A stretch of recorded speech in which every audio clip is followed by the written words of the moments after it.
never blamed him for the failure of the legislature to try to compromise on this issue. I'll admit I wished we had had these kinds of conversations earlier than last week. But the fact of the matter is we sat down and talked about what it would take to try to provide a resolution to get the job done. As I told the governor, and I was glad to hear some people suggest today that they don't want to see any changes at all, because it gives you an idea that the responsible position isn't to take one side or the other. It is to try to find a responsible middle that enables us to pass a responsible law. And that's the position Janet and I have been taking on this issue from day one, going back almost a year ago. Some have suggested that have been critical of me for attempting to restart the discussions with the governor. And I've said, look, it's very simple. My purpose has never been to kill a bill. My purpose is to see one passed. It is to see one so that we can have an updated, streamlined mining regulatory system that is similar to Minnesota's, that is fair, that is flexible, that's responsible, that's responsive, and most of all, it's real. That it protects the company interest, and it protects citizens' right to speak, and it protects the taxpayers. That has been a position that I have been maintaining for over a year, as has Janet. It has nothing to do with differences of opinion that I have with Governor Walker. On the day that the Senate took its vote, I was meeting with the governor's chief of staff to try to figure out what we could do to try to piece together some agreements. And we had planned to meet the next day. Now that's an example of trying to get something done in a very hyper-sensitized, hypertensive political environment where, very frankly, there are an awful lot of people that are enjoying failure rather than success. When the Senate scheduled the bill, the mining bill, there were 2 votes that should have been taken, 3 votes that should have been taken. The first one was, do we reject or accept or amend the Assembly modified version on 426? The motion was to reject it. And then the next motion would be, do you consider the Jauch Schultz substitute? The motion was 17-16 on the Assembly version. Instead of taking up our bill, our proposal, the Senate Republican leader, the Senate Majority Leader, moved the bill back to committee.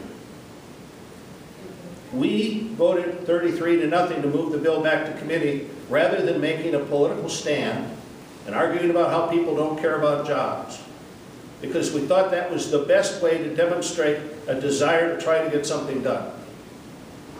Now, why did the Majority Leader schedule a bill that he knew couldn't pass, but wouldn't schedule a bill that he knew would pass, or vote on a bill that wouldn't pass? It's because once the rejection was there, 17-16, there was this opportunity to declare that Democrats don't care about jobs and Republicans do. And that's been what's been played in the public since. And it's simply not true. Because had we had the next vote, it would have been 17-16. And the Senate would have had a position, the Assembly would have had a position. And then the question is, how do you try to reconcile the difference between the two? And we were told that the company, the Assembly members couldn't negotiate any further because the company wouldn't negotiate any further. The company, in April of last year, put out a request for full-page ads in the papers, full-page ads, in which they said they wanted changes in the law. And what they said was they wanted clarity and predictability and certainty. That's what Senator Schultz and I proposed in our bipartisan plan. It provided a streamlined process. It cuts the process down by a year and a half. And it recognizes some features of the Assembly bill, including the taxation, that we would have just as soon not put in there. But we did so in recognition that if we had decided to take a pure political position, there would be no chance for compromise. A little known fact in that bill is that was under Wisconsin's tax code for mining. Unlike Minnesota, which has a tonnage tax, and 8 million tons would generate about $18 million in tax, that money would go to schools, local communities. Some of it goes to the state of Minnesota. Some of it would go to the IRRB, which invested in economic development throughout northern Minnesota. We wanted to do the same thing in Wisconsin, so that the money creates other kinds of economic activity.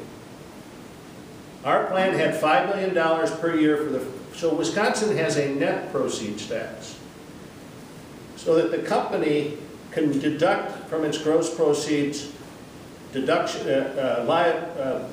depreciation, their deductions, their costs, their personnel costs, and in the end, it could end up to be nothing, or a minimal amount, for several years.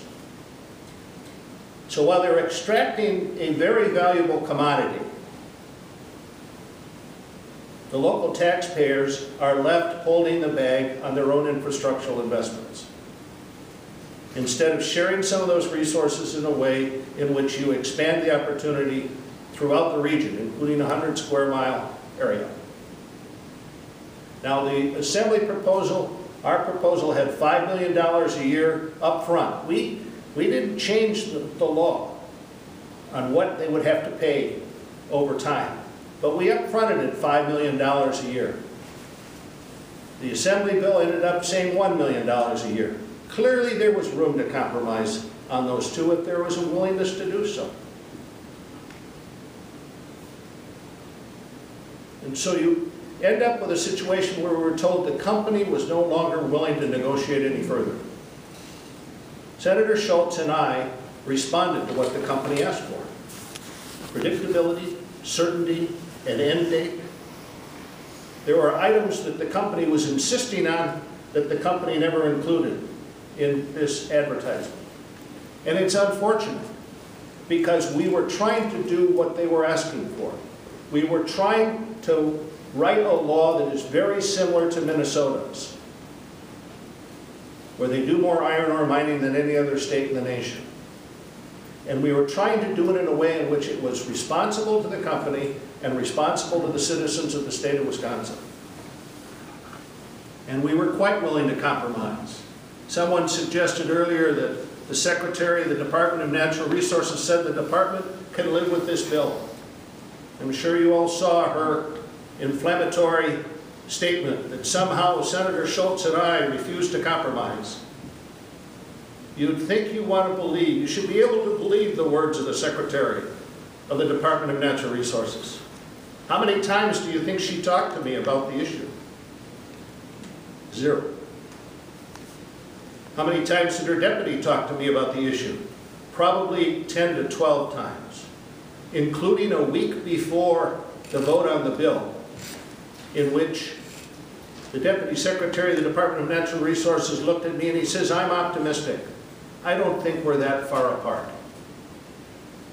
Because he and I had been talking for over a year about ways to respond to the process issues, to streamline our process, to make it right. And that's what our proposal did. In the past couple of weeks, Senator Schultz and I have talked to the chair of the Mining Association, Tim Sullivan. Very familiar, very knowledgeable individual. He's former chair, CEO of Bucyrus. And he is a person who wants to see this done. So do I. I don't want our policies defined by failure. And I don't want people in the state of Wisconsin who has been so deeply divided by this issue to only have the bitter aftertaste of failure. There is no reason why we can't find consensus. And I am hoping that Tim Sullivan works with George Meyer. They met, they had a very positive conversation, might be able to take the best of both bills and come up with a consensus that allows us all to feel like we could migrate to that consensus. I'm committed to making that happen. I think that that both these representatives are committed to making that happen. And so my promise is to continue to work on this issue, even though there are people that would just assume that we accept failure. I don't think failure is an option on an issue that important, one that has divided us as much as it is, and it would be a failure of the legislature to do its job. And so if you want more information on the mining issue, I will be glad to continue to keep you informed. Regardless of your position, we should all understand it's a complicated issue. There's nothing simple about this at all. And we have to recognize that there are people, neighbors, who have different points of view. And neither one of them deserve to be labeled as somehow less worthy because they have a different point of view. And we have to find a way in this state and this society to start taking the best of our ideas and working together instead of battling as though we're enemies. So I would be glad to respond to emails and keep in touch on this issue, and we appreciate you all being here today.